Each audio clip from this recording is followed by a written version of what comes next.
Graças a Deus. Eu cumprimento os irmãos com a paz do Senhor. Quem está feliz com Jesus hoje?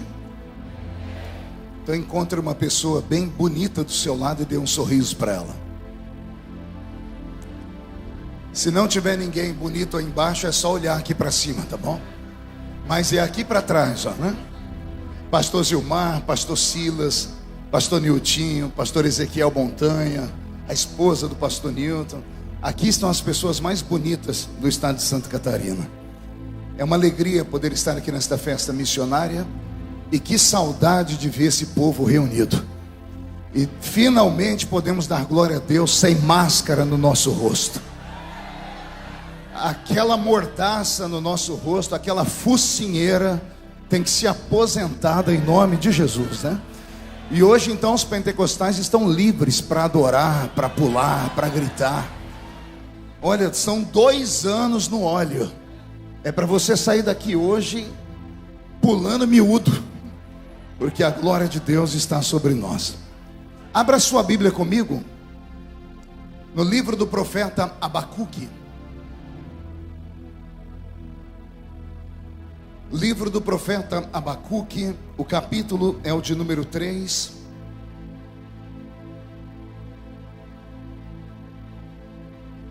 E leremos alguns versículos aqui do livro do profeta Abacuque. Enquanto os irmãos estão se ajeitando aqui na frente, outros estão procurando o texto, quero cumprimentar as autoridades que aqui estão, autoridades eclesiásticas, as autoridades políticas. Eu vi aqui no púlpito o nosso deputado Ismael, que tem aí um sonho gigantesco para esse ano, e em nome de Jesus o sonho já é uma realidade.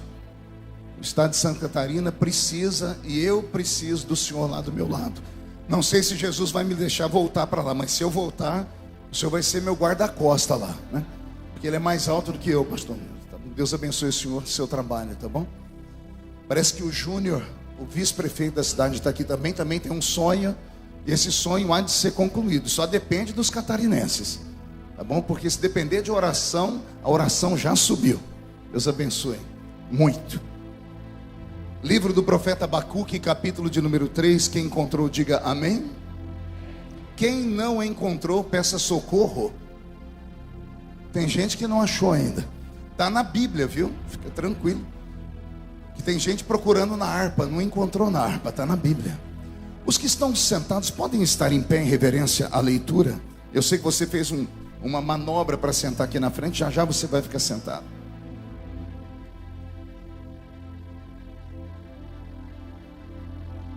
Perfeito.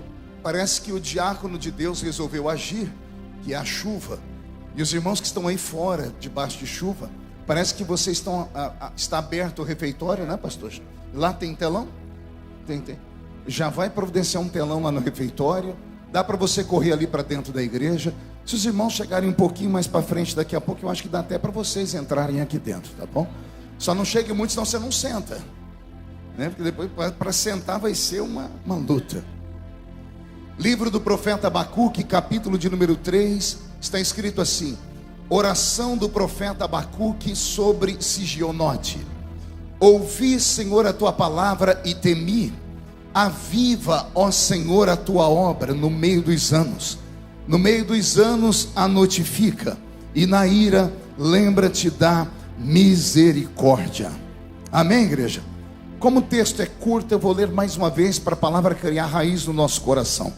Oração do profeta Abacuque sobre Sigionote. Ouvi, Senhor, a tua palavra e temi. Aviva, ó Senhor, a tua obra no meio dos anos. No meio dos anos a notifica, e na ira lembra-te da misericórdia. E quem crê nesse texto, dê um glória a Deus. Coloque a Bíblia no banco, na cadeira, e você poderia pegar na mão da pessoa mais perfumada do seu lado? Eu tentei bonito, você não encontrou ninguém. Perfumado deve ter alguém. Isso. Aperte a mão dessa criatura com carinho até ela falar aleluia. Pentecostal que não faz barulho, está com defeito de fabricação, não é? Vamos orar. Pai, mais uma vez nós oramos, e a minha oração não invalida a oração do pastor Ezequiel Montanha. Pelo contrário, a minha oração se soma a dele. E o nosso pedido é um só: que os céus comecem a trovejar a sua glória sobre a pequenina cidade de Camboriú, que é tão grande e tão importante para todos nós pentecostais do Brasil e do mundo. E antes que eu comece a revelar aqui os seus segredos, os seus mistérios, cerque este lugar com a sua presença. E num raio de 5 quilômetros, onde houver um demônio alojado, eu dou a esses demônios segundos para sumirem daqui, porque se não sumirem, serão queimados pelo poder da sua glória que aqui será derramada. Rasgue os céus sobre o estado de Santa Catarina, manda anjos de fogo descerem aqui, que estes anjos desçam trazendo brasas de fogo nas mãos, comecem a esparramar estas brasas entre nós, e onde houver um crente cheio do Espírito Santo, pega ele, Jesus, toma ela nas suas mãos agora, agora, meu Senhor, e mostra o caminho da verdadeira e poderosa adoração. Fala conosco, fica conosco, é o que eu te peço agora e sempre. E toda a igreja diz: os que podem, tome o seu assento, aplaudindo a Jesus, porque Ele é bom, porque Ele é maravilhoso, porque Ele é tremendo. Graças a Deus. Deus está aqui. Querida igreja, noiva do Cordeiro, simpatizantes da nossa fé, amigos que vieram de perto ou de longe, que estão aqui em corpo presente, ou que nos assistem aí pelas mídias sociais, pelos canais oficiais dos Gideões Missionários da Última Hora. Aprove ao Santo Deus, nesses últimos dias, transformar este lugar mais uma vez numa casa de alimentos, não apenas para os que vieram aqui, mas para todos os brasileiros, e por que não dizer brasileiros que moram fora do nosso país, que amam o poder do Pentecoste. Camboriú não é só uma cidade, é um reduto guardado sob a mão de Deus. O Brasil todo, por onde eu já fui, olha que eu já preguei no Brasil em quase, um pouco mais de 4.000 municípios, pastor Niltinho. E no mundo, quase 100 países. E não há um lugar onde eu tenha ido que as pessoas não falam, que foram alimentados pelas palavras que saíram aqui, desta doce e santa tribuna. Essa semana foi um alento. Essa semana voltamos a respirar ares de esperança. Desde domingo, esta casa se transformou no palco da revelação divina. O oráculo de Deus foi aqui rasgado. Profetas profetizaram, cantores cantaram, crentes entraram na presença de Deus dançando como Davi. Outros levantaram as suas mãos para cima. Há aqui uma mistura de crentes raízes daquela década antiga, dos crentes Nutella dessa geração mais nova. E não importa as nossas diferenças, o que nos une aqui é muito maior do que aquilo que nos separa. E mais uma vez nós ouviremos uma palavra daquelas que arranca tatu da toca e sabiá do toco. É claro que se houver algum pentecostal que me acompanhe aqui nesta palavra, posso ouvir mais um grito de glória a Deus daquele povo lindo e maravilhoso? Maravilha. Me acompanha aqui o pastor Roberto Marinho, o pastor, não sei se foi o pastor Ezequiel, o pastor Nilton, que falou que ele me acompanha já há um bom tempo. Foi o senhor, né, pastor Ezequiel? Roberto já está comigo há 12 anos, né, Roberto? 13, não, eu proibi ele de falar esse número, tá? 12,5 é 14, né? E você entendeu o mistério, né? Né, João?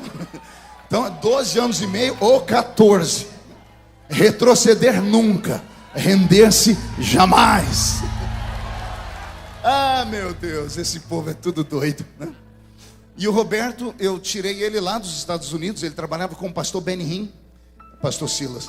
Aí ele veio para o Brasil trabalhar com o pastor Benny Ruim, né? Que sou eu. Então me ajude aí, viu, Roberto? Minha equipe também está aqui o João. Cadê o João? O senhor conhece aquele menino lá, pastor Nilton? A mesa diretora conhece ele, pastor Montanha? O João é quem cuida aqui da igreja de Floripa. O João é um discípulo meu, tem uma empresa de mídias sociais.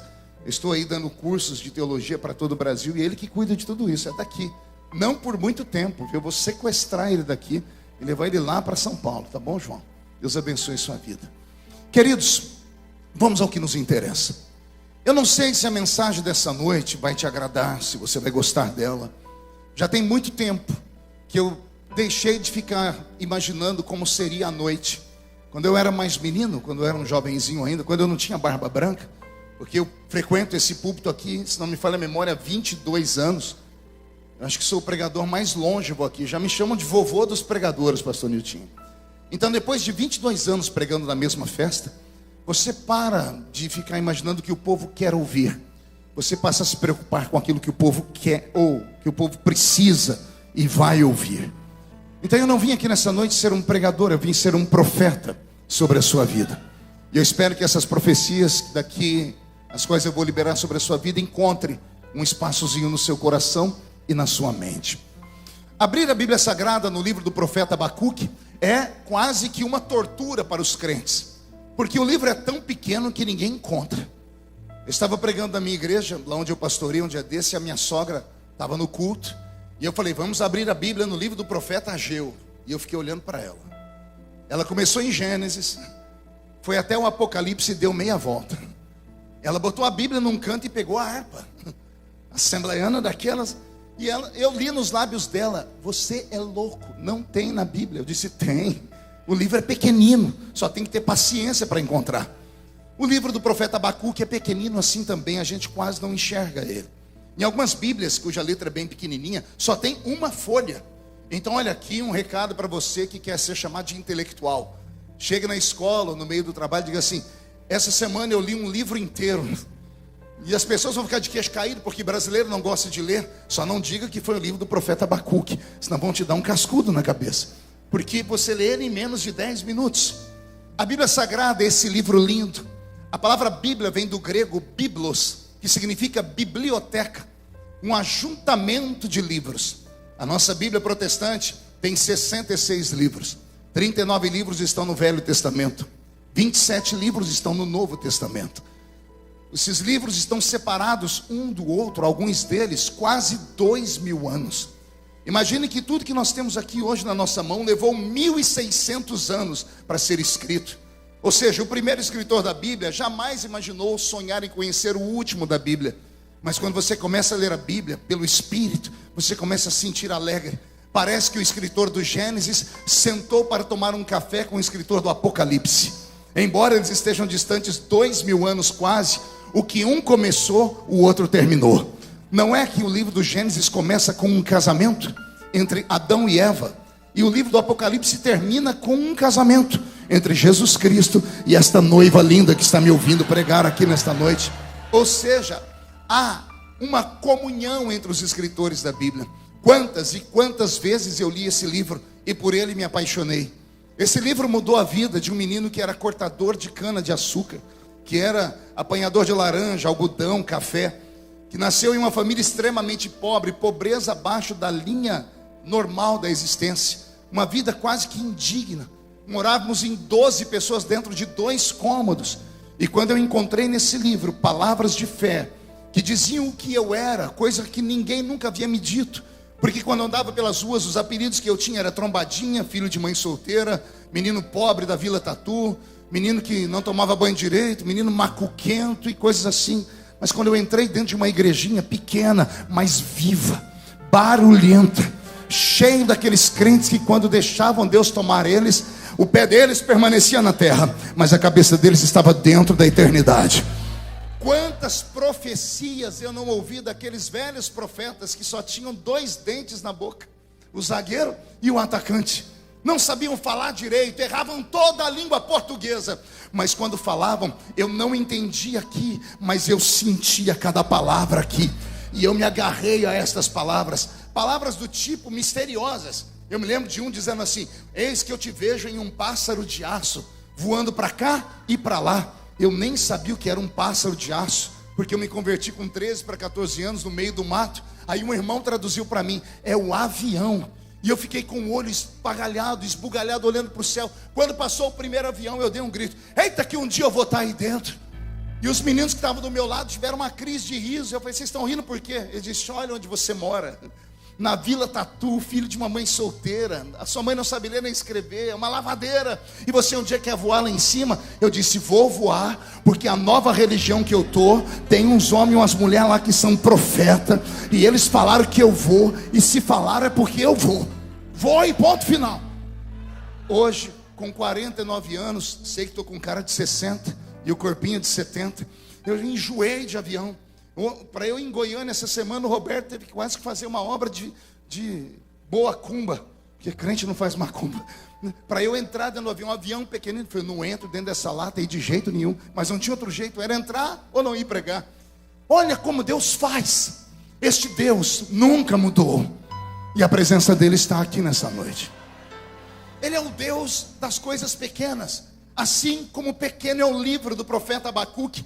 Eu me lembro a primeira vez que eu tive um vislumbre do livro do profeta Abacuque, eu fiquei sem dormir. Era lá no salãozinho, pastor Daniel Candês, de uma igreja, no salãozinho da Rua 1, lá na minha cidade, pastor Nilton. Tinha um salãozinho que era um bar antigo, e a Assembleia de Deus que eu congregava alugou o bar. E nós tínhamos um culto lá, pastor Zilmar. E sentávamos lá 20 crentes, quando estava cheio dava 25. E eu gostava de ir lá, porque o pregador era o irmão Ovídio Ramos. Quem me segue pelas mídias, já ouviram meus DVDs, sabem quem é o irmão Ovídio. Sempre prestei para ele um tributo. Um velhinho, um presbítero de quase 2 metros de altura. A mão dele parecia uma raquete de tênis. Uma voz de barítono. A barriga a lá assembleianos de antigamente. Porque hoje está todo mundo fit, slim, né? Era aquela barriga chamada de curva da prosperidade. Cemitério de frango. Aquela gravata dele por cima aqui, pastor Montanha, ficava escorada. Ele dizia para mim, não preciso de púlpito, porque eu já ando com um púlpito embutido. Ele colocava a Bíblia aqui em cima para pregar para nós. Coisas da vila, coisas da roça. E eu me lembro num culto de segunda-feira, ele chegou com os olhos brilhando.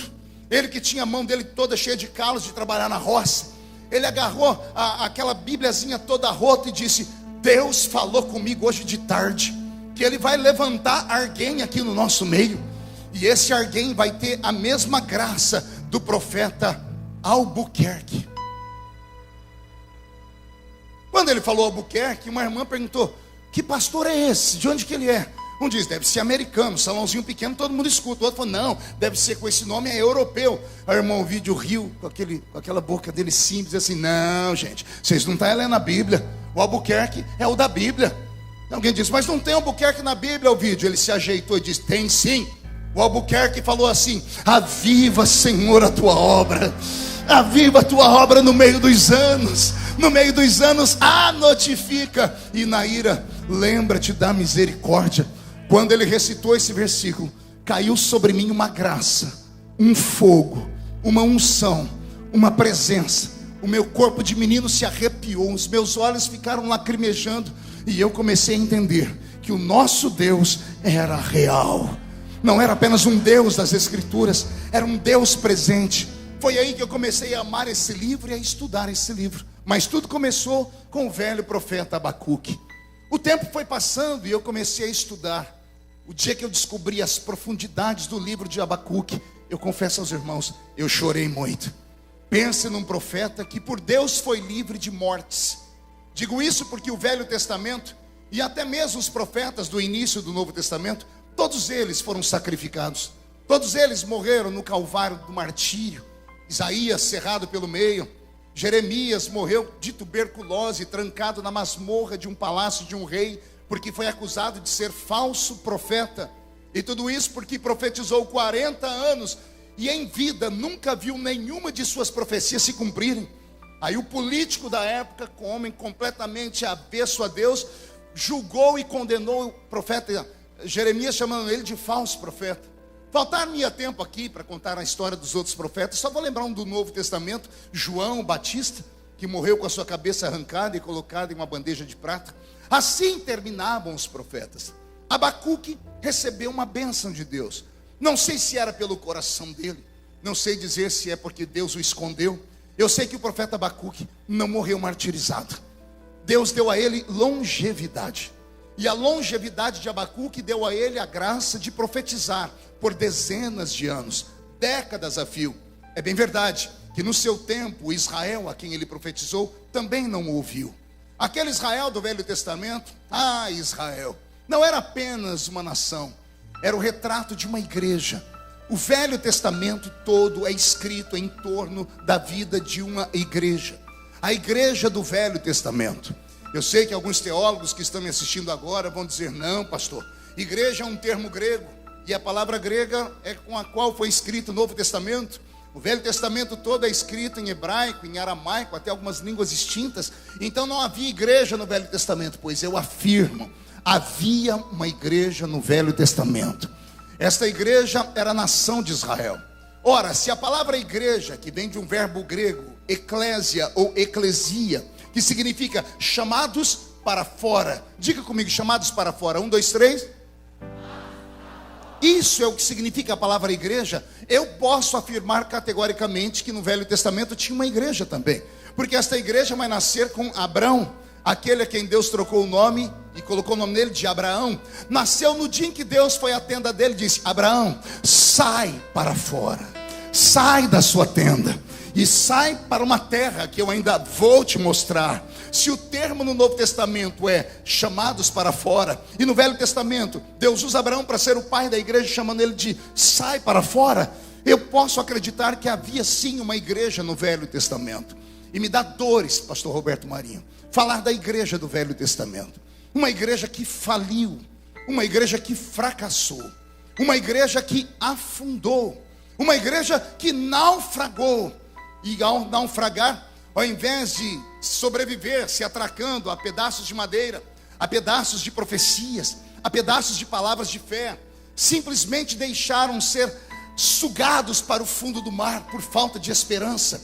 E é por isso, e somente por isso, que quando terminamos o Velho Testamento no livro de Malaquias, Deus se tranca no céu e por 400 anos não conversa mais com a raça humana.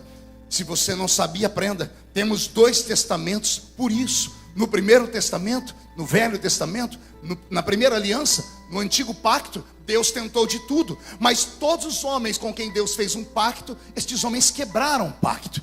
Deus levantou Adão, Adão pecou. Deus levantou os filhos de Adão pecaram. Deus levantou Moisés para ser o maior pastor do mundo. Imagine os senhores receberem uma igreja com 3 milhões de membros, prontinha. Foi isso que Moisés recebeu. Ele recebeu uma igreja que tinha 600 mil homens de guerra. Homens de guerra eram homens que tinham exatamente 30 anos de idade. Eram homens que tinham a sua emancipação dada pelos judeus. É por isso que o ministério de Jesus Cristo começa com 30 anos. É por isso que só com 30 anos ele vai ser batizado, ou seja, ele está emancipado. 600 mil homens com 30 anos saíram do Egito. Suponhamos que cada homem tivesse uma esposa, no mínimo um filho. Um homem com 30 anos é suposto que ainda tenha o pai vivo e a mãe viva. 5 pessoas em uma família, 5 vezes 600, 3 milhões de pessoas. Moisés recebe uma igreja com 3 milhões de pessoas e ele só tem uma função. Pergunte qual? Só falo se todo mundo perguntar. Tirar esta igreja do Egito e levar esta igreja para Canaã. Tirar de onde? E levar para onde? Saudade dos velhos tempos, quando nós não tínhamos música bonita ainda, mas os nossos pais cantavam corinhos que arrebatavam a gente.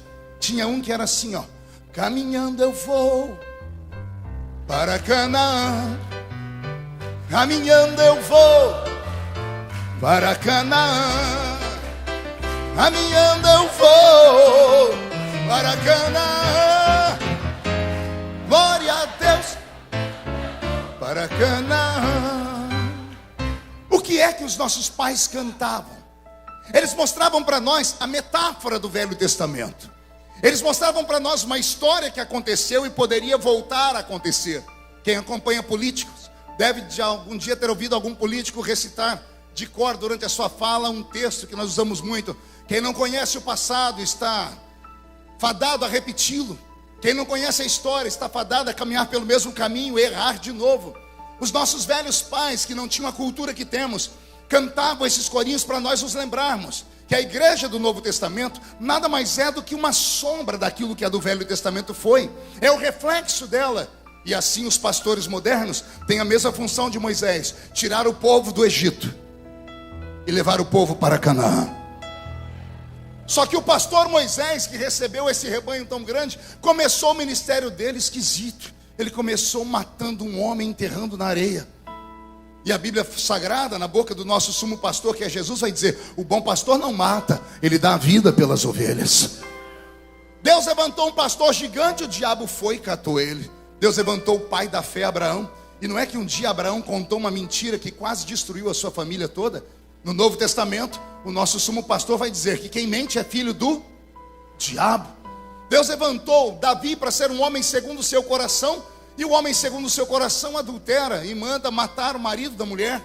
Deus levantou Sansão para ser o libertador de Israel, e o grande libertador morreu preso no templo de Dagon, atado a correntes. Deus levantou Salomão, porque há quem diga que o homem sábio não se perde no meio do caminho, mas o homem mais sábio do mundo morreu louco, aos pés dos ídolos, das suas mais de 700 mulheres, fora as suas 300 concubinas. Ou seja, todas as pessoas que Deus levantou no Velho Testamento para liderarem esta igreja, acabaram de alguma forma se prostituindo espiritualmente com os espíritos da sua época. E por isso, quando chegamos em Malaquias, Deus dá um grito. Ele sai da terra, toma o seu trono, olha para a terra e dá um grito que nós usamos muitas vezes no púlpito dos Gideões em forma de tema. E agora, a quem enviarei? E quem há de ir por nós? E aí todo mundo grita. Isaías falou, eis-me aqui.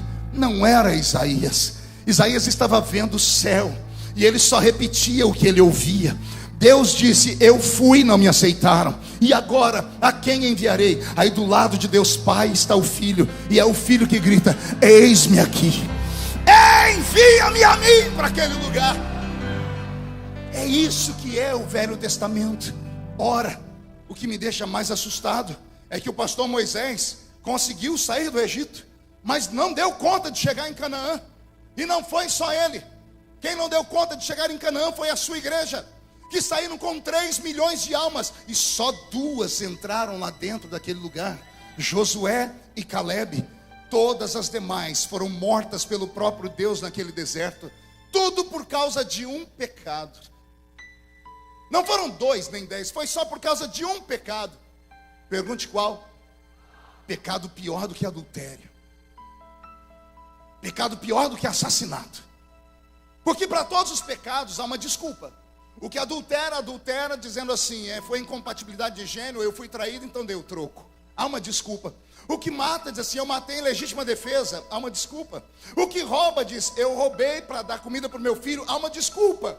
Mas Israel comete um pecado que não tem desculpa. Quer perguntar qual pecado? Pergunte qual. O pecado da ingratidão.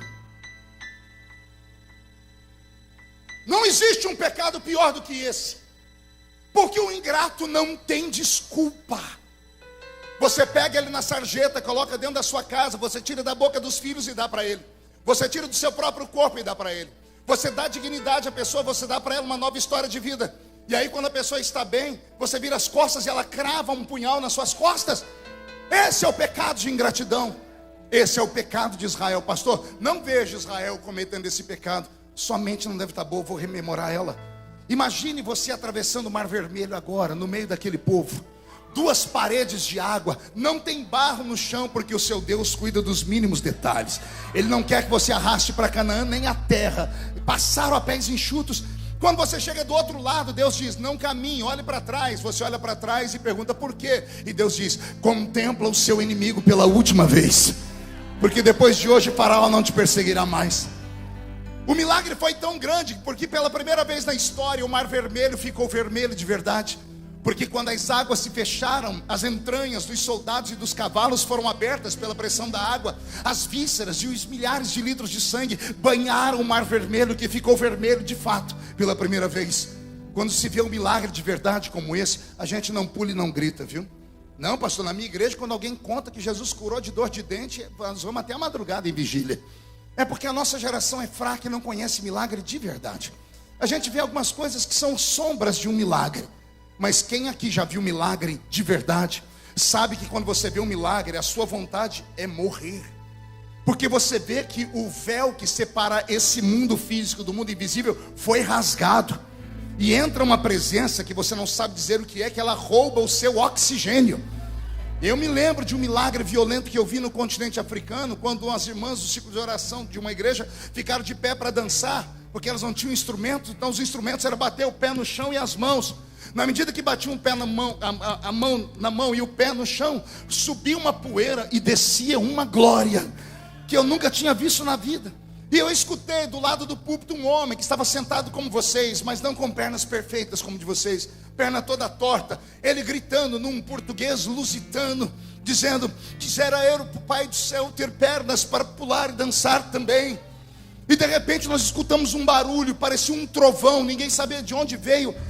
Houve silêncio, e nós escutamos o barulho dos ossos daquele homem se envergando, pastor Silas. Trac, trac, trac. Na medida que os ossos dele foi se levantando, eu não conseguia ficar olhando.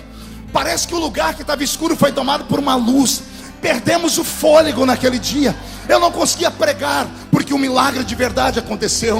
O milagre de Israel atravessar o mar foi um milagre desse. Quando Israel viu os egípcios morrerem, não houve cântico, houve silêncio, porque houve pavor. Foi preciso que Miriam enfiasse a mão na sacolinha dela, pegasse um pandeiro, encontrasse uma pedra, botasse a perna e tirou uma nota musical pelo pandeiro aqui e gritou: ei, Israel, só o Senhor é Deus, só Ele é o Senhor. Esse Israel cometeu o pecado da ingratidão. Por quê, pastor? Porque se eu estivesse lá e visse um milagre desse, eu não esqueceria nunca. Quem me acompanha nesse pensamento? Se você visse um milagre desse, quanto tempo ficaria na sua memória viva? Veja só, esse milagre que eu contei aqui aconteceu há mais de 20 anos atrás, eu ainda me lembro dele vivamente. E se você atravessasse o mar? Pois eu vou te dizer quanto tempo durou na mente dos hebreus. Não se escandalize. 3 dias. 3 dias. 3 dias depois, Israel oprimiu Moisés em uma rocha e disseram assim para Israel, para Moisés: porventura não tinha cova para nos enterrar no Egito? Porventura no Egito não tinha pepino, cebola e alho? Olha o que é pensamento de escravo. Não adianta tirar o escravo da escravidão se você não tirar a escravidão de dentro do escravo. Você tira o escravo da prisão, mas ele ainda tem cabeça de escravo. Ao invés de começar a pensar coisas melhores, se fosse sentir saudade da picanha do Egito, eu entenderia. Da água limpa do faraó, eu entenderia. Mas sentir saudade de pepino, cebola, alho. Ei, reclamar de cova. Pergunte por quê?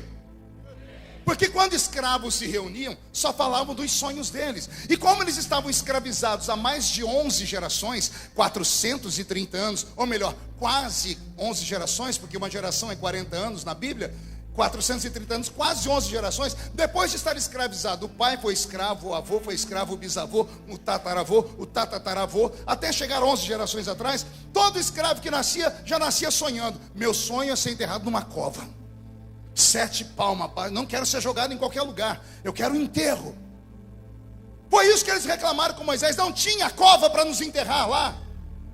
Moisés não sabia o que dizer. Isso causou uma ira em Deus, que Deus disse: vou matar esse povo. E Moisés por 3 vezes intercedeu. Na última vez, Deus fez uma proposta indecente para Moisés. Eu disse proposta o quê? Olha a proposta de Deus: Moisés, não discute. Eu vou destruir esse povo e eu vou fazer de você um outro povo. Um dia eu estava na minha igreja lutando com os problemas lá, porque pastor sofre. Me deu uma ira, que eu dobrei meu joelho e falei: Senhor, faz a proposta de Moisés para mim, se o Senhor tiver coragem. Falei: faz, vamos ver se o Senhor tem coragem. Porque se Deus falasse para mim: eu vou destruir essa igreja, eu vou te dar outra igreja, eu tinha aceitado. Moisés era mais crente do que eu. A palavra veio do céu, veio para a cabeça. Antes de descer para o coração do velho, ele caiu de joelhos. É só de joelhos que se vence uma tentação. Ele rasgou a roupa e disse: se for para o Senhor matar esse povo, primeiro risca o meu nome do seu livro. Aí Deus disse para ele: você é o único que presta. Levanta, diga ao povo que marche. Israel ficou feliz, Moisés ficou feliz. E antes que continuasse a marcha, Deus chama Moisés e disse: Moisés, eu disse que não mato, mas eu vou punir esse povo. Eu imagino Moisés dizendo: o Senhor vai nos matar de sede? Não. Vai nos matar de fome? Também não. Vai nos matar de vergonha? Também não. Vai nos matar de calor? Também não. Vai nos matar de frio? Também não. Ora, Senhor, se o Senhor não vai fazer isso, qualquer coisa que o Senhor fizer contra nós, a gente aguenta. Será, Moisés? Não mato de sede, eu providencio a rocha de Meribá para matar a sede de vocês. Não mato de fome, eu transformo o céu em uma padaria e faço chover pão na mesa de vocês. Não mato vocês de vergonha, porque a roupa vai crescer no corpo, não vai envelhecer, o sapato não vai furar. Não mato vocês de frio, porque durante a noite a minha nuvem vai fazer fogo e aquecer vocês. Não mato vocês de calor, porque durante o dia a nuvem fará sombra.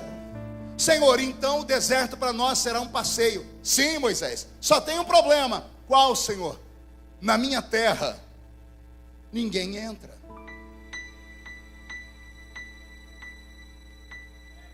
Eu vou falar de novo. Você vai ser próspero lá na sua igreja. Você não vai morrer de vergonha. O Senhor não vai expor os seus pecados. Você vai ter uma vida próspera. Tudo vai dar certo. Só tem um problema. Em Canaã, você não entra. Isso aqui é uma pregação na contramão da avenida desse tempo moderno. Porque eu tenho pregado em algumas igrejas que quando eu chego alguém fala: pastor, o senhor não tem uma mensagem de autoajuda aí? Uma mensagem que põe o povo para cima, que eles vão conquistar, vai chegar, vai lá. Eu falei: amigo, eu sou assembleiano, não sou acostumado nada de autoajuda, eu sou acostumado com a ajuda do alto. Sou de uma época que Deus não era um gênio da lâmpada, que a gente esfregava, ele aparecia e realizava todos os nossos desejos.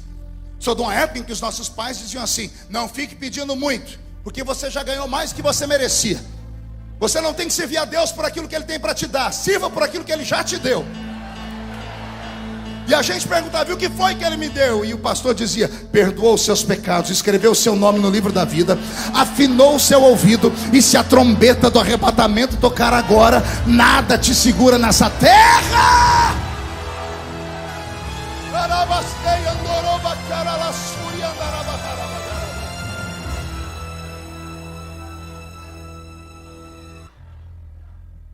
A igreja do Velho Testamento fracassou. O Senhor arrancou o seu espírito da terra por um tempo. Ele olhou para aquele povo e disse: vocês não merecem a minha presença e a minha glória. E é esta igreja do Velho Testamento que Abacuque por um tempo pastoreou. Ao pastorear esta igreja e sobreviver até o auge dos seus 70 anos, e o que eu vou falar agora, eu aprendi com um rabino lá em Israel, em uma temporada que eu fiquei lá. Há em Israel uma tradição que diz que os profetas que sobreviviam a todo o império, aos impérios, às lutas políticas, e fosse fiel ao Senhor, no final dos seus tempos, Deus dava a eles um presente. Pergunte o quê? Antes de jubilar os profetas, o Senhor deixava eles fazer um último pedido. Se fosse hoje, à noite, no seu quarto de hotel, na sua caravana, você fosse visitado por um anjo do Senhor, e o anjo do Senhor dissesse a você: você foi fiel no seu tempo, e o Senhor manda te dizer que os seus dias estão findando, mas antes de te levar para o céu, Ele vai te conceder um último pedido. O que você pediria? Pode confabular, pergunta para o irmão do seu lado. É um último pedido. Você vai partir dessa para outra. Eu fiquei imaginando, quando o rabino me contou isso, simples. Eu, no lugar de Abacuque, pediria mais dias para viver, longevidade de dias. Não podia pedir eternidade, mas viveria um tempo. Eu pediria dignidade, porque não tem nada pior do que você envelhecer sem saúde. A velhice, para mim, é o maior castigo que Deus deixou na terra para o ser humano. Pior até que a própria morte. Porque na velhice, sem saúde, você não tem dignidade. Semana retrasada eu estava na casa da minha mãe colocando comida na boca dela. O coração ficou desse tamanhozinho. Eu colocando comida na boca dela, e eu olhava para aquela senhora, e eu lembrava ainda de uma mulher forte, que me acordava de manhãzinha para me levar para a creche. E lá com 5, 6 aninhos, ela pegava um ovo cozido, que ela deixava meio mole, meio duro, e colocava sal. Era o meu café da manhã. Eu lembrava dela colocando na minha boca, não com colher, era com cabo de uma colher. E eu agora estava fazendo o papel inverso. Olhei para a velha, Me lembrei que tinha comprado um pacote, ou 2 ou 3 de fralda geriátrica. Como a vida é enganosa. A velhice sem dignidade é triste. Se você é um velho com saúde, dá glórias a Deus. Ore para Deus dar longevidade aos seus pais, mas com saúde. Na ausência da saúde, se Deus não mandar um milagre, pede para Deus aliviar. Pede para Deus salvar e aliviar, porque não há dignidade. Abacuque está velho. Poderia ter pedido longevidade, mas não pediu. Poderia ter pedido uma casa para os filhos, deixar uma herança, porque profeta e sacerdote não tinha riquezas, mas não pediu. Podia ter pedido qualquer coisa, mas não pediu, porque era um homem santo. Antes de fazer o pedido, o rabino me disse que Abacuque dobrou o joelho e usou pela última vez uma luneta telescópica, invisível e espiritual, que todos os profetas usaram. Sabe o que é uma luneta, né? Já viu filmes de piratas? O pirata coloca aqui aquele negócio que estica, regula e enxerga lá na frente. Os profetas tinham uma luneta dessa. Só que a deles não fazia eles enxergar 1 metro, eles enxergavam o futuro.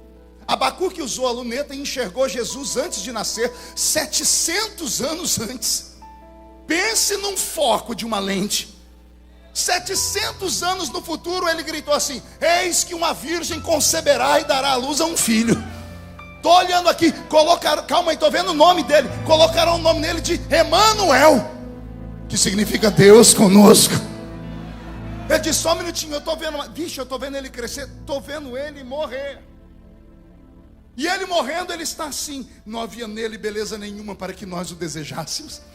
Era um homem experimentado em trabalho e dores. Só que ele esticou mais um pouquinho e ele viu o Messias ressuscitar. E ele diz: e chegará um tempo em que ele reinará sobre essa terra. Profetas enxergavam o futuro através dessa lunetinha. É claro que isso é só uma metáfora. Abacuque, que enxergava o futuro, pegou a luneta e colocou nos olhos. E ele regulou para um futuro. Eu não duvido que ele tenha conseguido enxergar os nossos dias. Ele viu a história do seu povo se desenrolar ao tempo da história. Quando ele olhou, ele viu a diáspora dos judeus, eles ficando sem terra e correndo o mundo inteiro como errantes. Ele assistiu Jerusalém ser destruída 27 vezes, pastor Sila, por causa de guerra. Ele viu o templo de Salomão ser queimado, porque havia muito ouro, prata.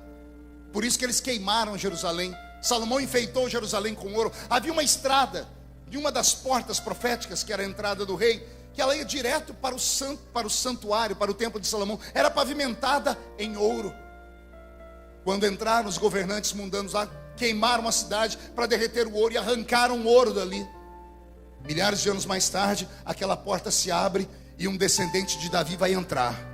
E ele vai entrar em cima de um jumentinho. Alguém se lembrou da profecia que o rei ia entrar, não tinha ouro, então o povo tirou a roupa e colocou. Tiraram os galhos das árvores e colocaram, porque o rei tem que ser recebido com o sacrifício do seu povo. Aleluia. Ele assistiu em loco Israel se perder. Ele viu seus filhos se desviarem. Mude a música, Bento. Ele viu seus netos se tornarem ateus. Ele enxergou Nietzsche, um filósofo judeu, que decretou a morte de Deus no seu tempo. Ele enxergou outros judeus que ganharam um prêmio Nobel porque fizeram coisas boas para nós, mas esqueceram que Deus era de verdade. Ele viu os cânticos da Bíblia serem apagados. Ele viu a falência dos salmos. Ele viu as histórias serem deixadas de contar. Ele enxergou os nossos dias e nos viu aqui. Pastor, mas o que temos nós a ver com eles? Nós somos a extensão de Israel. Nós somos o novo Israel. Não entendeu? Vou falar de novo. Eu não estou pregando aqui para brasileiros hoje. Eu estou pregando aqui para um novo Israel. É João quem disse: ele veio para os judeus, mas eles não aceitaram. Mas a todos quanto receberam, deu-lhes o poder de serem feitos filhos do Deus vivo. Abacuque enxergou os nossos dias e ele viu tudo se perder com o tempo. E me perdoe, porque nesse momento eu vou ficar um pouquinho saudosista. Mas eu acho que como velho de barba branca eu tenho todo o direito. Fui entrando aqui hoje, chegando aqui em Itajaí. Falei com os meninos que estavam comigo no carro. Que saudades. Saudades quando eu vinha para cá em 1988, dentro de um ônibus. O ônibus nem ar-condicionado tinha. Atravessar São Paulo para chegar aqui. Mas a gente não estava preocupado com conforto. A gente vinha orando, cantando. Quando alguém via a placa de Santa Catarina, começava dentro do ônibus um movimento. Quando a gente via a placa Camboriú, o fogo descia. Nesse mesmo lugar aqui, não tinha esse pavimento. Aqui tinha uma cozinha. A gente fazia uma fila imensa para comer aqui aquela comida abençoada. Aquele arroz vaticano em papa. A gente não vinha por causa da comida, não aquela. A gente entrava no banheiro e até para fazer as necessidades a gente tinha que se cobrir, porque tinha uns profetas que entravam dentro do banheiro. Eu vi, ninguém me mandou, eu vi um irmão sentado lá e um outro com a mão aqui em cima, profetizando. Eu vi, ninguém me falou, eu sou testemunha, não mentiria num lugar santo como esse. Eu vi aquele ginásio antes de ser estendido e o púlpito era do lado oposto. Quando numa manhã missionária levantou 2 profetas ao mesmo tempo, um no início e o outro no fim. E o ginásio quietou e os 2 profetas profetizavam a mesma coisa. Não tinha microfone, então Deus deu aos 2 a mesma palavra. Eles paravam, oravam em línguas juntos e soltavam a profecia. Saudade daquela manhã missionária. Que Deus tomou o pastor Gregório Charzuk, chamou uma oferta e eu não tinha um centavo para dar. Foi me dando uma tristeza, porque nem comida eu tinha. Eu vim porque os irmãos me ajudaram a chegar aqui. E de repente ele gritou: agora eu quero a maior de todas as ofertas, eu quero a vida, quem quer ser entregue na mão do Senhor? Eu falei: isso eu tenho. E eu saí correndo. Correram junto, me derrubaram, eu derrubei os outros, pisaram em cima de mim, eu pisei em cima dos outros. Eu me joguei na frente do altar. Eu acho que foi para mim, eu não estava olhando. Eu ouvi a voz do pastor Gregório dizendo: Deus está recebendo esse menino aqui, ó. Saudades. Saudades de um tempo em que esse púlpito não era um ringue de boxe, onde pessoas se utilizavam dele para bater nos outros e desaforar. Saudades de um tempo em que tudo que ouvimos aqui dava um norte para as crianças, para os adolescentes, através da Rádio Marumbi. Que eu saía da minha casa para ir na única irmã da minha cidade que tinha um rádio movido a válvula, colocava a Rádio Marumbi e a gente ficava ouvindo. As nossas referências não eram o Neymar, não era o Ronaldinho Gaúcho, não era o Ronaldo Fenômeno, não era o Cristiano Ronaldo, não era a Bruna Marquezine. Nossa referência era esse púlpito.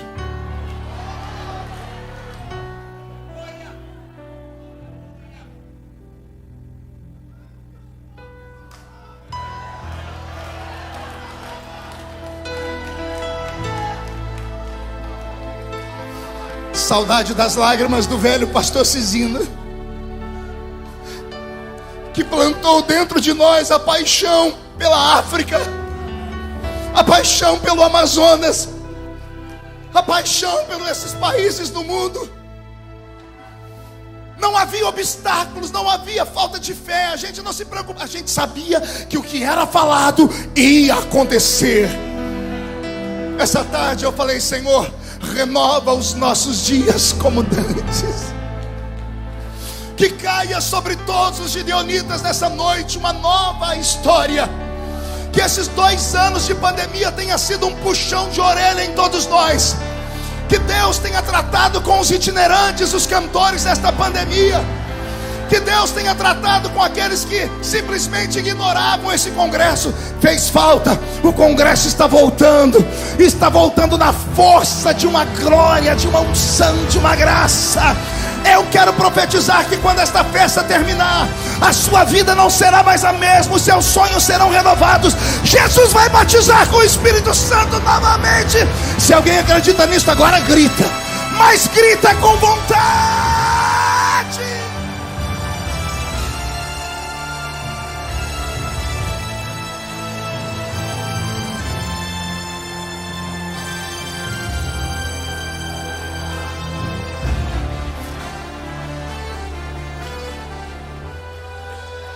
O velho Abacuque, depois que viu tudo acabar, depois que ele viu a igreja perder o rumo do caminho da pureza, da santidade, ele abdicou do seu último pedido. Ele disse: Senhor, eu não vou orar por mim nem pela minha família,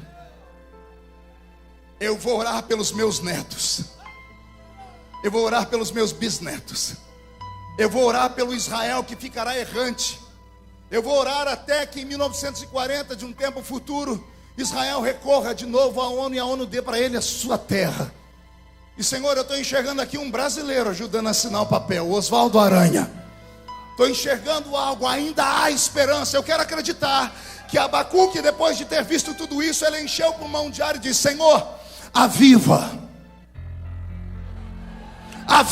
a tua obra, não só nos meus dias, aviva a tua obra amanhã, depois de amanhã, avive a tua obra no decorrer do meio dos anos, aviva a sua obra até o arrebatamento da igreja.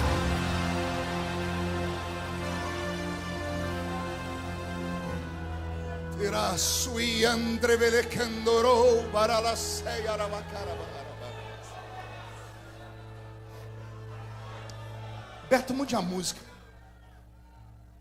Esta pandemia trouxe muitas lições. Essa pandemia brancou o mundo. Fiquei 2 anos dentro de casa. E eu agradeço a Deus por ter ficado. Teve um dia, me deu um faniquito, uma angústia. Peguei o carro e saí andando sem rumo na minha cidade. Passei por uma rua e vi a velha igrejinha onde eu aceitei Jesus. Parei o carro, sentei no meio fio e fiquei olhando para dentro das grades da igreja. Como a mente da gente é prodigiosa. A minha mente começou a desenhar imagens da minha infância. Eu garotinho chegando naquela igreja, fui lembrando de escola dominical, fui lembrando de tudo. Foi uma viagem no tempo, Abner. Foi uma coisa bonita. Só que de repente, parece que eu escutei o culto. A igreja estava fechada, mas eu escutei o culto. Eu escutei os irmãos orando. Eu lembrei de pelo menos umas 3 línguas estranhas. Dos irmãos da minha época, tinha um que orava a oração dele no final do culto. A primeira vez que eu vi, eu perguntei se a mãe dele era dona de uma floricultura. Ele perguntou por quê. Eu disse: que você ficou o culto inteiro falando samambaia, samambaia. Que samambaia é essa? Era a língua estranha dele. Eu me lembrei. O coração foi ficando pequeno. Falei: Jesus, para as lembranças. O Senhor disse: você entrou, agora não tem como sair. Aguenta. Eu olhei para a esquina e me vi menino entrando, subindo a igreja, atrasado, olhando para um reloginho digital igual o do Bolsonaro. Meu Deus, estou atrasado. O atrasado meu era 7h05, porque o culto começava às 7h30, mas para nós já era atrasado, porque 7 horas era lei estar dentro da igreja. 7 horas cada um tinha o seu canto e íamos orar. Chegar às 7h05 era um transtorno, porque a gente tinha que sair pulando os irmãos. E o medo de esbarrar nos irmãos que estavam orando. Tinha uns irmãos que, você chegava na igreja, eles ainda estavam no átrio, mas tinha uns que já estavam lá no Santo dos Santos. Eu ia para o grupo de mocidade, que ficava de lado, assim, o púlpito aqui, círculo de oração de cá, a mocidade de lá. Eu entrei, antes de ir para o grupo de jovens, eu olhei para o púlpito. Dependendo dos pezinhos virados para trás, eu já sabia quem ia dirigir o culto. Quando eram os presbíteros que tinham lá, não dava muita empolgação, porque tinha uns lá que era muito bruto. Eles começavam o culto com um sininho. Alguém lembra de sininho aqui? Chacoalhava aquele sininho até quietar todo mundo. Tinha um outro que começava o culto batendo palma. Amém, amém, amém, amém. Vamos ficar em pé, vamos orar. Mas tinha um velhinho lá, que era o meu pastor. Pastor José Bispo dos Santos. Um baiano sem pescoço. Tem 2 tipos de baiano, com pescoço e sem. O baiano sem pescoço, cuidado com ele. A cabeça é colada aqui. A criatura é brava que só Jesus. Pastor Bispo era bravo, mas era um homem santo. Quando ele estava no culto, eu disse: hoje o culto vai começar diferente. Eu dobrava meu joelhinho lá, eu chegava lá entre os dois canelas de fogo. Nós tínhamos um trio, era o trio Parada Dura da igreja. Quando a gente chegava antes do culto começar, os irmãos iam chegando na esquina e diziam assim: está tendo visitante na igreja. Chegou uma caravana, olha o barulho. Chegava lá, era o Pedro, o Tiago e João. Gritava, a gente concorria para ver quem gritava mais alto. Como as cadeiras não existiam, eram só banco de madeira, os bancos sofriam na mão da gente. Eu espancava aqueles bancos, dava tapa, dava soco, batia a cabeça no encosto. Chegava atrasado, ia lá no meio dos dois, olhava o banco estava tudo molhado. Às vezes de lágrima, às vezes de cuspe. Mas não tinha problema, era só chegar, fazer assim com a mão e orar. E a oração ia crescendo. Quando dava 7h29, o coração quase saía pela boca. Eu só dava uma olhadinha assim por trás. Eu vi o pastor descruzando o pezinho. Ele ia para o púlpito. Eu falei, vai ser agora. Ele pegava o microfone, ajeitava a altura dele, e ele começava a cantar assim: em fervente oração tens o meu coração na presença de Deus derramar. Canta! Mas só podes fluir o que estás a pedir quando tudo deixares faltar.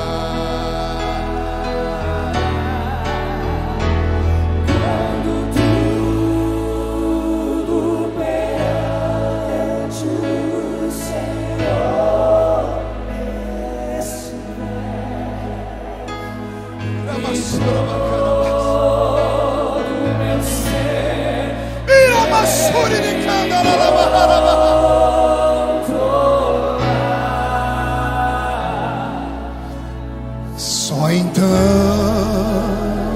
hás de ver que o Senhor tem poder quando tudo deixares faltar.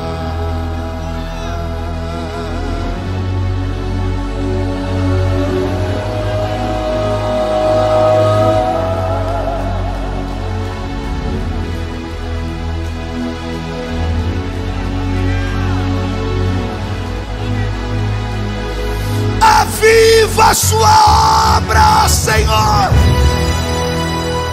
Aviva a sua obra no meio dos anos.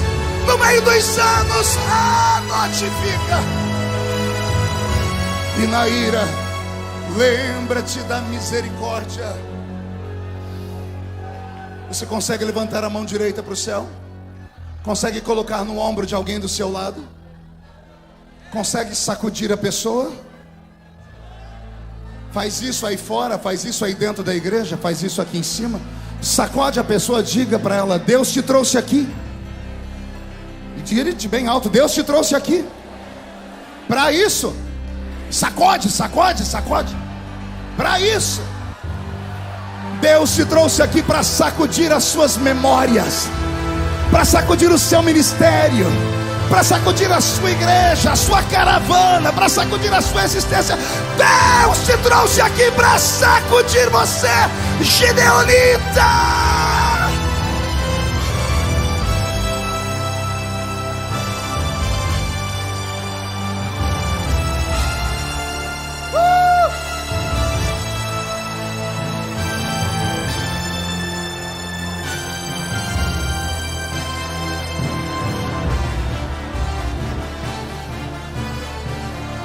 Olhe para mim. Aguenta, coração. Isso é os Gideões. Por isso a fúria do diabo. Que o diabo vá se lascar no inferno. Que você volte para sua casa possuído pelo temor do Senhor. A glória da última casa será maior que a da primeira.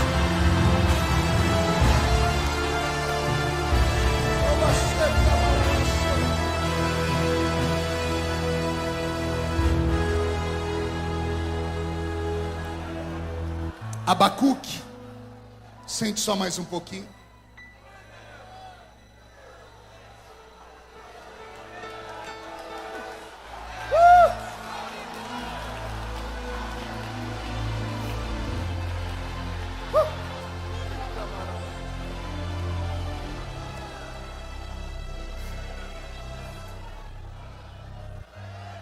Abacuque assistiu a um naufrágio.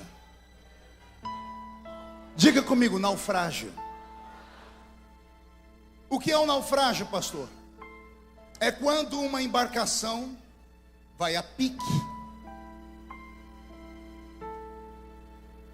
Nós temos na Bíblia várias histórias de naufrágios. Talvez a mais conhecida e mais famosa seja o naufrágio de Paulo. Aliás, Paulo era mestre em naufrágios. Na carta aos Coríntios ele diz que já tinha naufragado 3 vezes. Vai escrever Atos dos Apóstolos, Lucas é obrigado a dizer, pois teve uma 4ª vez. Ele foi colocado dentro de um barco. Era um barco mercantil, porque o barco era cheio de trigo. Vai vendo, vai anotando aí. Era uma embarcação cheia de trigo. E tinha alguém cuidando da embarcação. E esse alguém que cuidava da embarcação só podia ouvir 2 pessoas, o capitão e o mestre. Mas tinha Paulo dentro da embarcação. E Paulo é profeta. E o profeta falou para eles, não sigam viagem, porque vai haver perda de matéria e de vidas. E o centurião que cuidava daquela embarcação disse assim, não, eu vou ouvir o capitão porque ele conhece a técnica. Eu vou ouvir o mestre porque ele sabe ler as estrelas e o sol. E Paulo era só um presidiário. Aliás, não conta para ninguém. Todo mundo pensava que ele era um presidiário. Tinha 276 almas dentro do barco. 275 achavam que ele era um presidiário, mas não sabiam que ele era o capitão. Vou começar a revelar. Na visão humana, presidiário. Na visão divina, capitão do barco. Ouviram os homens da terra. Veio uma tempestade que durou 2 semanas, 14 dias. Capítulo 27, verso 20 de Atos dos Apóstolos diz assim: e por 14 dias não houve sol nem estrelas. Caiu sobre eles uma nebulosa. Como é que chama aqui quando a gente está passando, cai aquela nuvem que a gente não enxerga nada? Cerração, neblina, cerração. Caiu uma cerração no mar. 14 dias eles não viam o sol e também não viam estrelas. Ou seja, o dia e a noite para eles era tudo igual.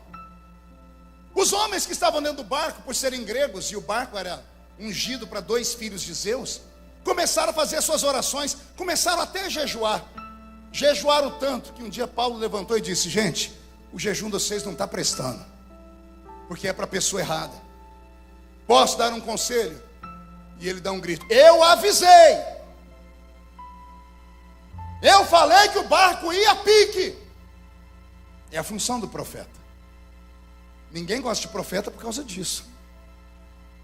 O sacerdote levanta um altar bonito, o profeta diz assim: destrói e refaz.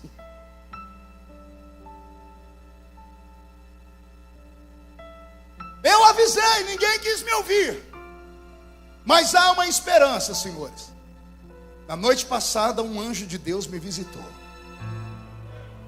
E ele me disse: Paulo, importa que você chegue ao seu destino final. Então por isso não há em Paulo nenhum tipo de dúvida, nem vergonha, nem medo. Paulo não reclama por ele. Quando ele anuncia lá, olha, vai haver perda de vidas, ele não está se incluindo. Pergunte por quê? Porque ele tinha promessas. Alguns entenderam. Quem tem promessa está imortalizado. O Deus que livrou ele 3 vezes, ia livrar ele de uma 4ª, uma 5ª, uma 20ª. Enquanto ele não chegasse ao destino final, enquanto ele não testificasse às autoridades de Roma, a morte estava proibida de tocar nele. Por que é que você acha que o Covid não te levou, mesmo você sendo entubado? Vou falar de novo. Por que é que você acha que você não foi embora, mesmo saindo todo mundo machucado daquele acidente e você ileso? Vou falar de novo. Por que é que você acha que você não morreu daquela enfermidade, daquelas... Por que que nada aconteceu? Sorte, o escambau. Não era sorte, era promessa. Promessa sobre a sua vida. O plano estava traçado. Eu vou encher o pulmão para falar isso e você pegar. Há um plano sobre a sua vida e ela já está traçado.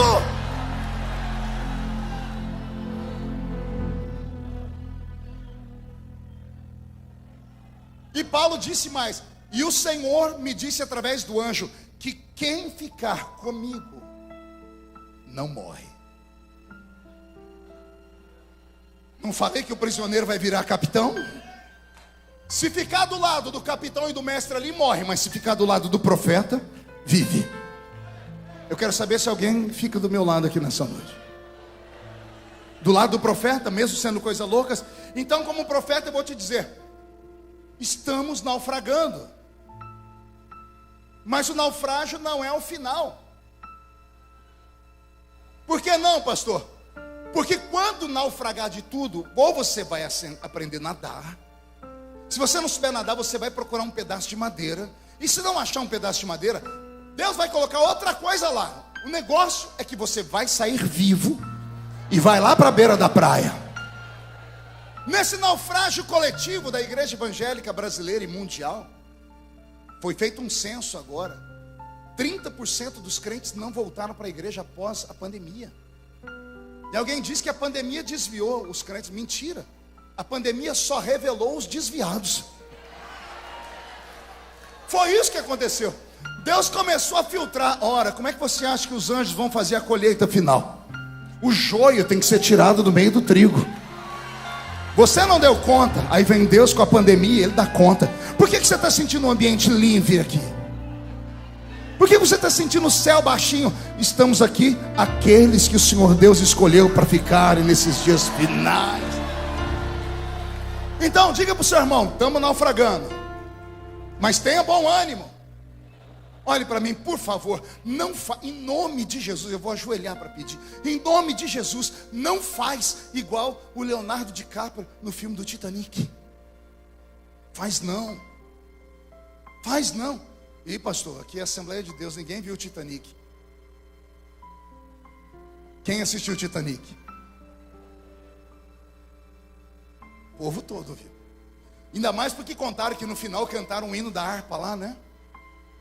Como é que é o hino mesmo que cantaram lá? Mais perto.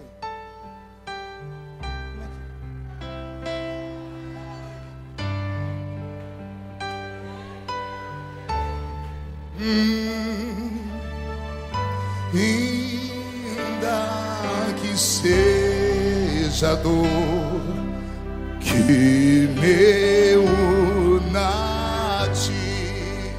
O coro é bonito, dá para sair? Sempre te suplicar. Por quê? Mais perto quero estar.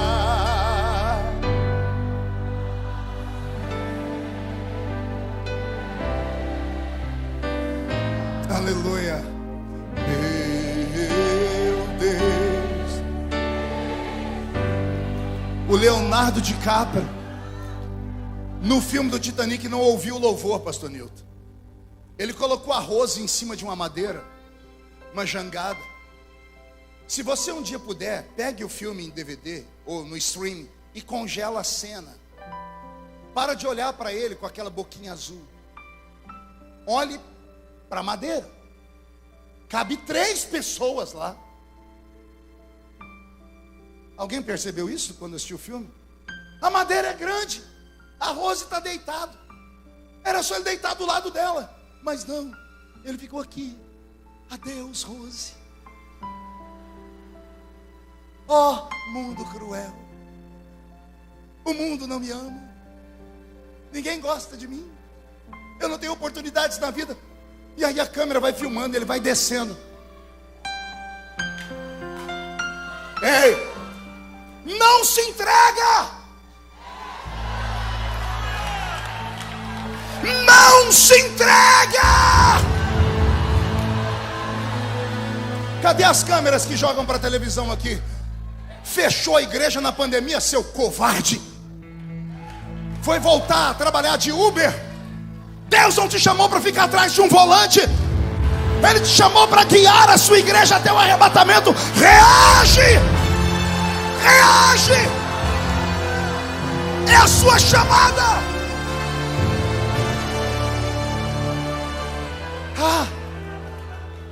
A convenção não me ajudou. Não me deram dinheiro para cuidar. Vai arrumar um tanque de roupa bem cheio para lavar. Você foi ungido pela terra ou foi ungido pelo céu? Se você foi ungido pelo céu, vem uma, duas, 100 pandemias. Vem a doença que vier, vem a praga que vier, vem a guerra da Rússia. 1000 cai do seu lado, 10.000 cai à sua direita. Você não pode ser atingido, não pode, não pode.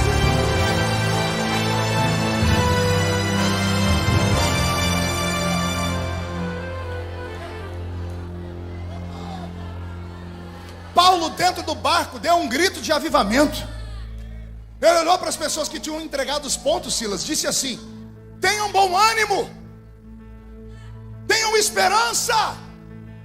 Esta é a palavra dos Gideões. Não acabou não, só acaba quando acaba. Quem começou a frase foi Deus. Homem põe vírgula, governo põe ponto e vírgula, ponto final só Deus põe. E ainda tem muita história para acontecer na sua casa, nos seus filhos, nos seus sonhos. Ei, escute com ouvidos do Espírito. Às vezes Deus quer que o barco afunde, mas você não pode afundar com ele. Deixa o barco ir embora. Relacionamentos errados, momentos da história errados, oportunidades esquisitas. Não deu certo, deixa ir embora. Se agarra um pedaço de madeira, criatura. Diz, vai tudo para o fundo. Eu não. Eu construo outro barco. Vai para a beira da praia. E chegando na praia temos um problema. Pergunte qual. Jesus, fala ou não fala?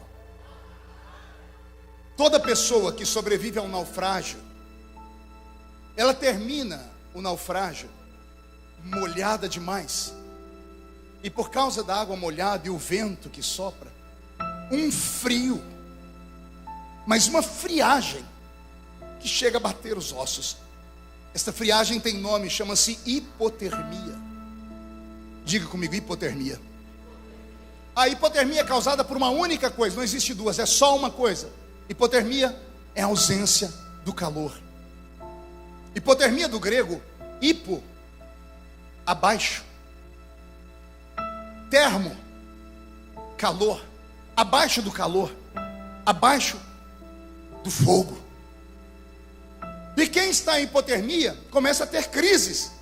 Olha, eu anotei aqui, eu tive que apelar para o Google. Existem dois tipos de hipotermia: a hipotermia leve e a hipotermia aguda.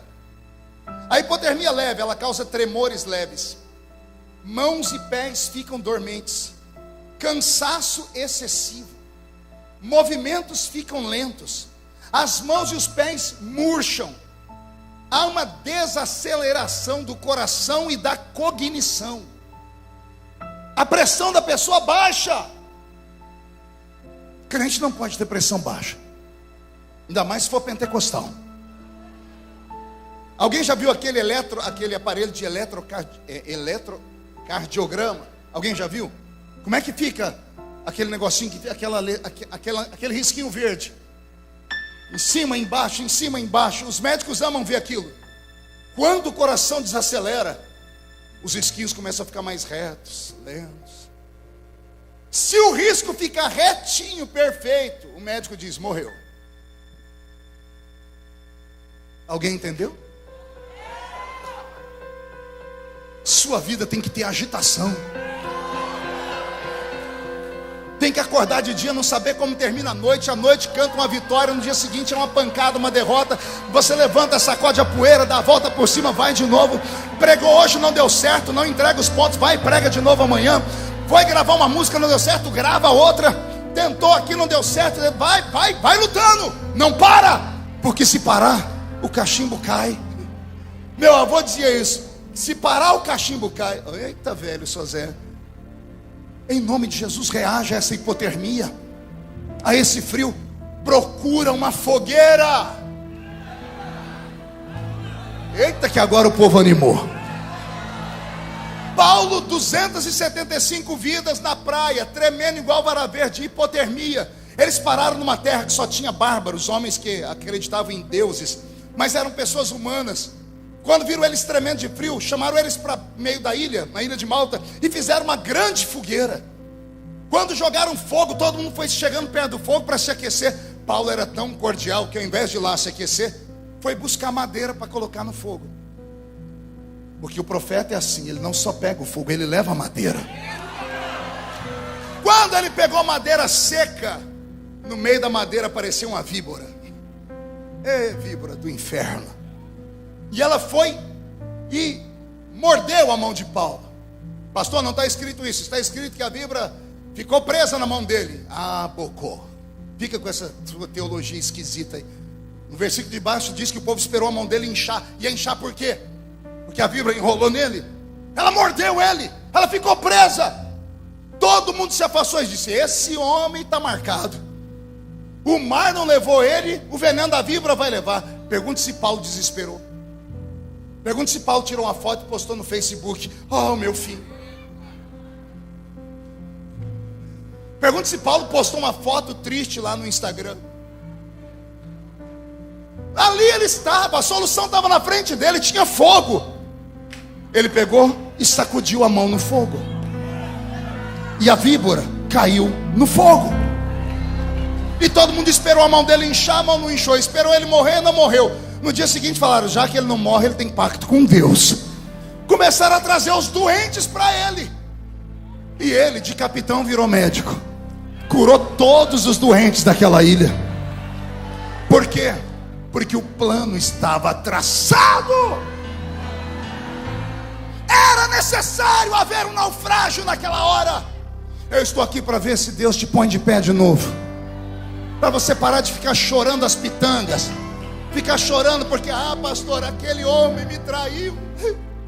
Ele me trocou por aquela quenga.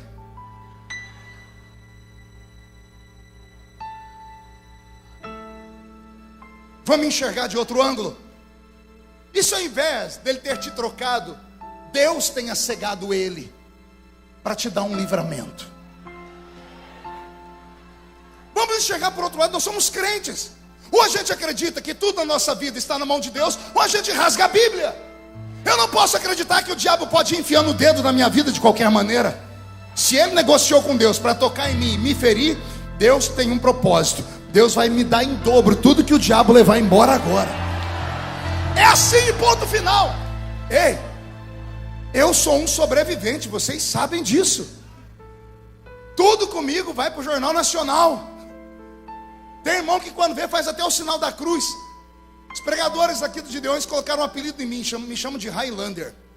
Só os mais novos conhecem. Uma série da Netflix, tem um homem lá que ninguém mata ele.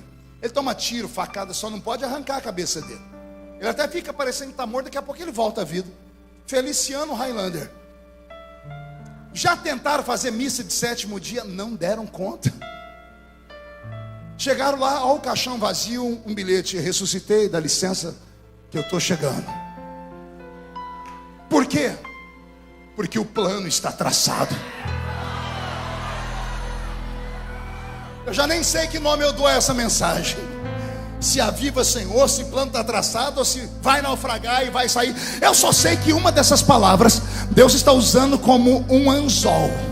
Deus está fisgando você. Eu não sei como você entrou aqui em Camboriú, eu sei como você vai sair. Você vai sair cuspindo fogo. Quando chegar na rua da sua casa, Zé Pilindra, Zé Pilantra, Chucaveira, Tranca-Rua, Preto Velho, Nega Velha vão sair da sua frente. E você vai dizer: sai, porque eu estou chegando. Eu estou chegando. Só quem acredita nessas loucuras, fique de pé, por favor. Fique de pé.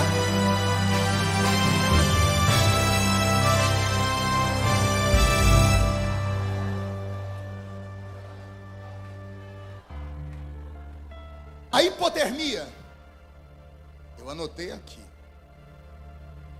A hipotermia, ela atinge dois grupos de pessoas: os neonatos e os idosos. Um idoso, depois de muito tempo, ele perde a sensibilidade, ele não sente o frio e acaba morrendo de hipotermia. E o neonato também. O neonato é o bebezinho recém-nascido. O bebezinho, por causa do seu peso e do seu tamanho, é desconjuntura. Ele é muito pequeno, é muito leve. Então ele em si não pode reclamar que está com frio. Há indícios que crianças acabam morrendo de hipotermia. Aqui fala do novo crente e fala do crente velho. O novo crente, se ele não for criado num lugar cheio de fogo, ele não sobrevive. E o crente velho é diferente do velho crente. O velho crente, cabelo está branco, anda de bengala, mas ele ainda solta umas rajadas de glória. O problema é quando o crente envelhece. Às vezes o crente envelhece com 18 anos. Nasceu numa igreja viva, Assembleia de Deus, aí foi para a comunidade, não sei qual, e lá entrou no movimento chamado neopentecostal. Aí ele gosta do fogo, mas um fogo mais light. Ele até fala glória a Deus, mas é uma glória a Deus assim, glórias a Deus. Gosta das músicas, mas as músicas têm que ser assim, nananã, nananã, nananã, nananã. Mas depois não sabe por que morre. Se tivesse aceitado Jesus numa igreja dessa, sentado perto desse canela de fogo aí, absorvido a palavra de verdade, não esse lixo gospel pela internet, não essas pregaçõezinhas feitas em forno micro-ondas. Crente de verdade come comida feita em fogão a lenha. O arroz com suã, o feijãozinho 45 minutos para cozinhar, mas também depois que fica pronto tem sustância, aguenta o tranco. Não fica trocando Jesus por um quimba de cigarro fumado. Não fica dizendo, não vou mais na igreja porque para. Que Deus nesta noite tenha misericórdia da nossa geração. Eu termino dizendo que existem algumas formas de nós tratarmos a hipotermia. Primeiro, tem que sair do frio. Tem que sair do lugar gelado. Acotovela o seu irmão, diga, você entendeu ou não?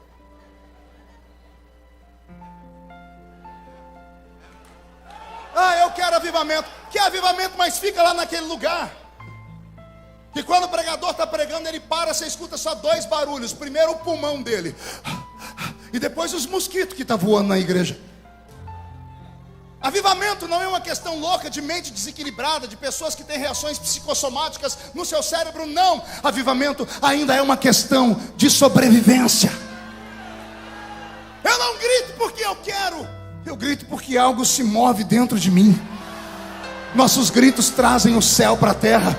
Nós cremos no povo da Bíblia que inventou a frase, dá para ganhar no grito sim. Que diga Jericó. Jericó não caiu por causa de uma bomba atômica, caiu porque os crentes danaram a gritar. Grita que a muralha afunda. Reage. Segundo, saiu do frio, tira a roupa molhada e põe uma roupa nova.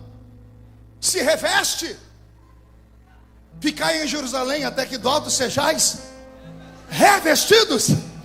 Se reveste do Espírito Santo. Ah, pastor, o Espírito Santo não gosta de mim, ele não vem onde eu estou. Nem eu gosto de você. Eu estou te olhando aqui já tem quase uma hora. Você não para de me olhar com essa cara feia. Achou que eu tinha esquecido? Essa cara feia parecendo que foi batizado num pote de vinagre. Veio para o congresso dos Gideões e está me olhando com esse olho seco, parecendo olho de sapo que morreu no dia de enchente. Aguenta tudo. Está no congresso pentecostal maior do mundo e não abre a boca nem para respirar. Fica com essa boca travada, essa boca de aço, essa língua de ferro, esse queixo de concreto. Se reveste. Terceiro, quer acabar com a hipotermia, com frio? Se aproxima da fogueira. Tem uma brasa do seu lado aí? Junta nela agora. Se agarre a ela. Isso. Quarta forma de tratar a hipotermia. A ciência diz que é bom beber uma bebida quente. Bora tomar um chá da raiz de Jessé nessa noite. A presença do Senhor Jesus está entre nós. Quinto, a ciência diz: cobre a pessoa com um cobertor especial, de preferência uma manta térmica. Espiritualmente falando, se joga debaixo das asas do Altíssimo. Assim como a galinha junta os seus pintinhos, que ao nascerem não tem tantas penas para aquecê-los, se joga debaixo das asas do Onipotente. Ele vai te aquecer. E para terminar, isso eu não li na ciência, isso eu vi num filme.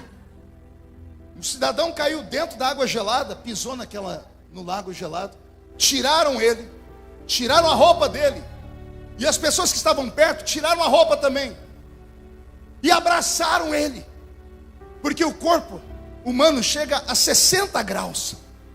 Abraçaram o cidadão e ele não morreu por causa de um abraço. Oh, meu Deus. Vamos abraçar aqueles que estão frios. Vamos trazer de volta um tempo de despertamento e de avivamento.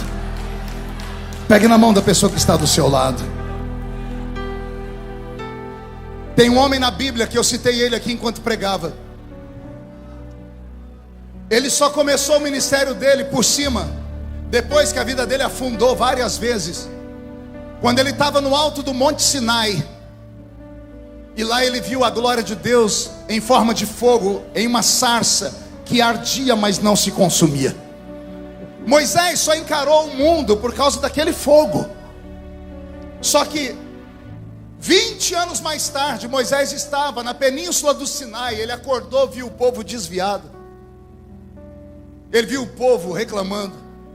Ele se afastou e disse: Deus, eu preciso de um avivamento de novo.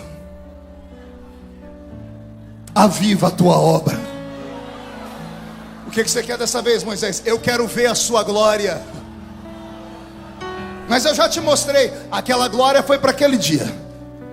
Aquele avivamento foi para aquele ano. 2 anos sem Gideões. Eu preciso de um avivamento novo. Quem precisa de um avivamento novo? E aí Deus disse para ele: eu vou te dar, mas não pode ser aí embaixo. Sobe. E Moisés começou a subir o monte. Vamos subir o monte comigo aqui? Vamos sair da igreja, vamos entrar nas regiões celestiais. E quando ele chegou na fenda da rocha, Deus disse: eu vou passar de costas, e você vai ver a minha glória. E quando Moisés viu a glória de Deus, o rosto dele brilhou, e ele teve força para caminhar mais 20 anos. Feche os seus olhos. O Roberto vai me ajudar, e nós vamos subir a montanha agora, Roberto. Nós vamos subir como Moisés subiu. Eu quero ver a sua glória. Na fada da casa mais simples, que o anjo da morte não entra. A estrada que corre pro mar, o vento que abre o caminho é você. O poeta diz que Moisés subiu falando isso. O vento, a tempestade é o Senhor. O barco está naufragando porque Ele permitiu. Não se entrega, sobrevive. Vem! A nuvem que aponta o destino é a mesma que encobre o passado. O pão que sacia a fome, a rocha que mata minha sede é você. Quero ouvir um grito da igreja. É você.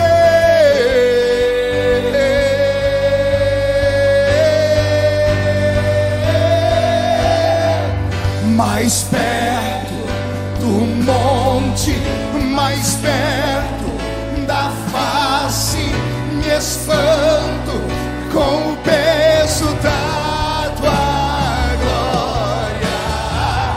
Mais perto da glória, mais perto da morte, e o medo quer me parar. Então me tira o medo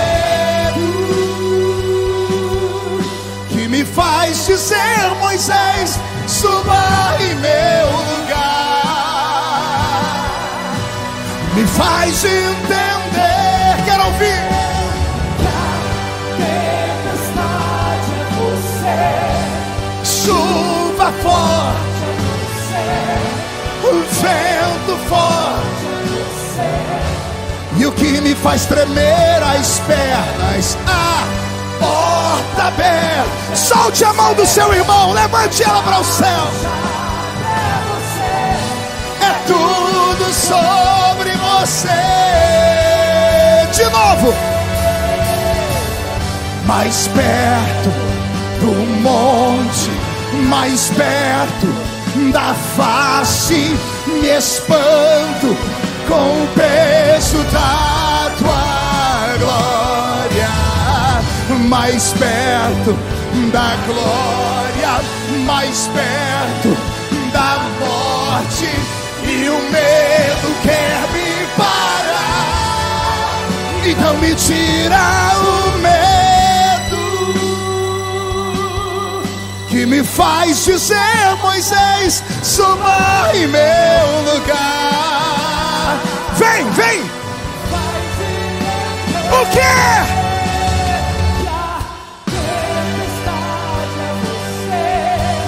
Chuva forte,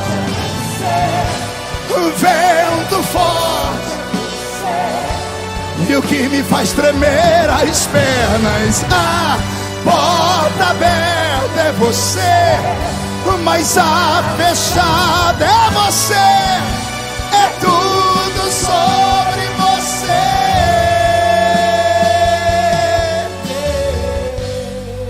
Fecha os olhos. Abre a boca. Levante as mãos para o céu. Os batizados com o Espírito Santo, me deem um coral de línguas. Eu quero ouvir um coral de línguas estranhas. Pastor, eu nunca falei em línguas. Seja batizado agora. Reage, reage, reage. Isso, grita, pula, salta, adore, adore, adore, adore.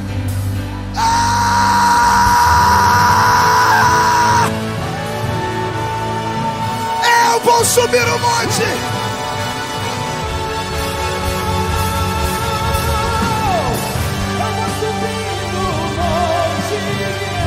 E muitos desistirão e vão ficar lá até te encontrar. Eu vou entrar na casa e vou fazer morada e vou ficar lá até te encontrar.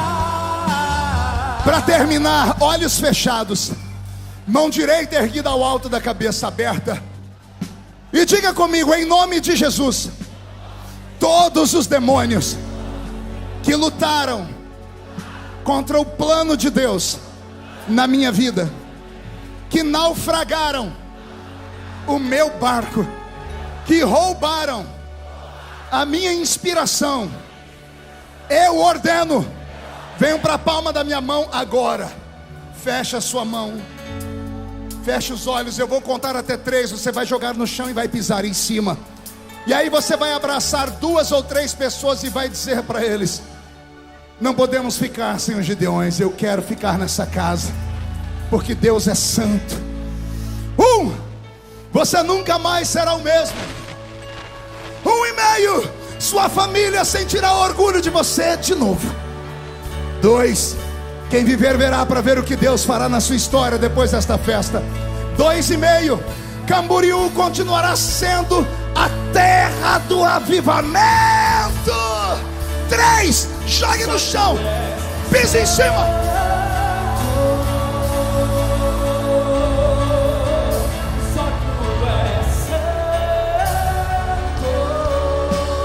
Abrace, profetize, profetize e abrace. Abrace e profetize, profetize e abrace.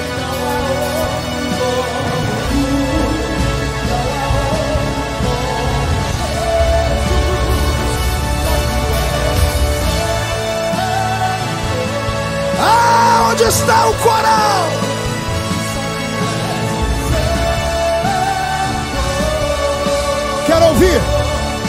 Não há outro como tu, não há outro como tu, não há outro como tu, não há outro como Jesus.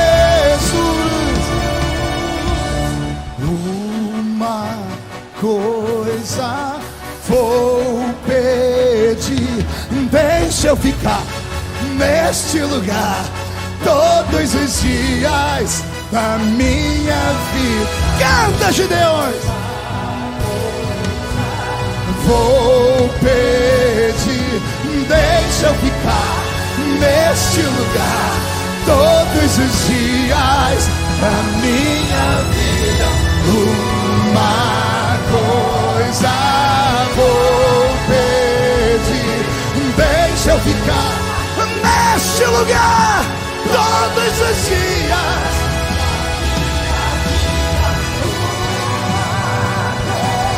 Sai da frente, Satanás! Neste lugar todos os dias.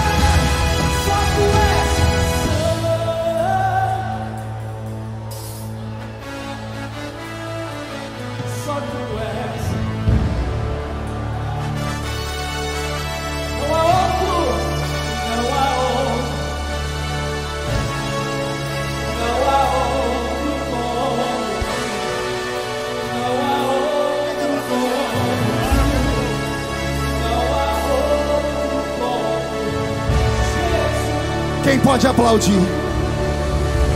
Quem pode aplaudir e gritar? Quem pode aplaudir, gritar e dar um pulo para cima? Só para relembrar, pastor Gilmar. Sai da frente, Satanás! Estamos em guerra!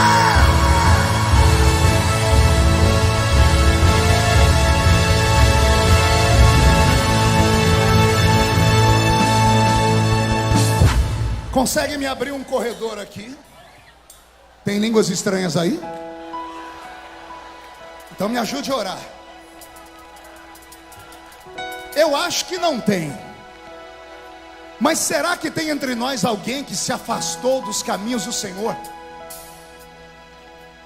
e quer voltar para Jesus agora? O barco afundou, mas Deus poupou a sua vida. É porque é uma nova história chegando por aí. Se você tiver coragem de sair do seu lugar e vir aqui na frente, nós vamos orar para Jesus devolver tudo que foi roubado da sua vida. Mas você tem que vir rápido, tem que sair empurrando. Olha para, empurra as pessoas, diz: me dá licença que eu quero esse Jesus. Enquanto essas pessoas estão vindo já, será que tem alguém no nosso meio que não é evangélico e ficou no meio desse fogo? Já tem gente de joelhos dobrados aqui. Você gostaria de entregar a sua vida para Jesus agora? Sua vida está um inferno. Sua mãe está depressiva, seus filhos estão nas drogas, seu marido na cachaça. Mas Jesus quer devolver para você um tempo de estado de glória. Se você sair do seu lugar e vir aqui à frente, tá vindo as pessoas, estão vindo chorando. Olha o que o evangelho faz, pastor Nilton. Olha aí, pastor Zilmar. Meu Deus, estão com a boca no pó. Aviva, ó Senhor, a tua obra. Vem chorando, filha. Cadê a igreja para adorar a Jesus? Cadê uma câmera para filmar ali, para mostrar para os irmãos ver Jesus salvando? Cadê você? Vem, sai daí onde você está. Vem. Vou deixar na cruz tudo que passou, tudo que ficou para trás. As pessoas estão voltando. Venha, se não conseguir ajoelhar, pode ficar em pé mesmo. Cadê você? Vem, vem rápido, vem. Volta agora, agora, agora, agora. Olhe do seu lado, veja se tem alguém, trabalhe, convide. Vou deixar na cruz tudo que passou, tudo que ficou.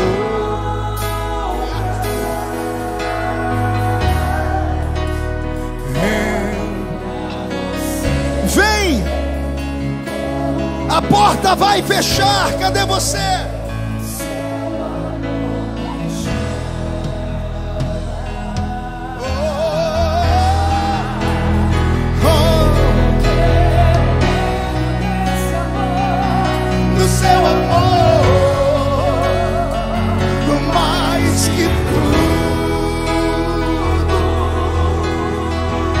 ajoelhados, fiquem de pé.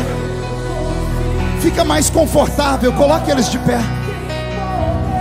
Fica mais confortável. Dores,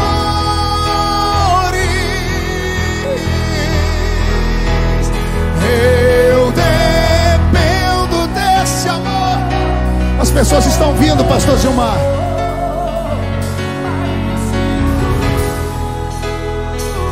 Jesus está renovando com o Espírito Santo. É só chegar perto da fogueira que acende tudo de novo.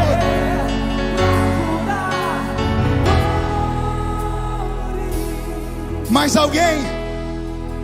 A igreja estenda as mãos para cá.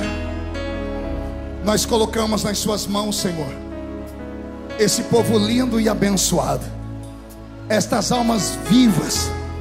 O barco afundou, mas eles sobreviveram. Chegaram perto da fogueira. As víboras do mundo quiseram envenená-los, mas o Senhor deu livramento. O projeto não acabou ainda. O Senhor está avivando, vai avivá-los agora, pelos próximos dias, pelas próximas semanas. Vai haver um avivamento até o arrebatamento da sua igreja. Nós profetizamos os perdões, perdão de pecados.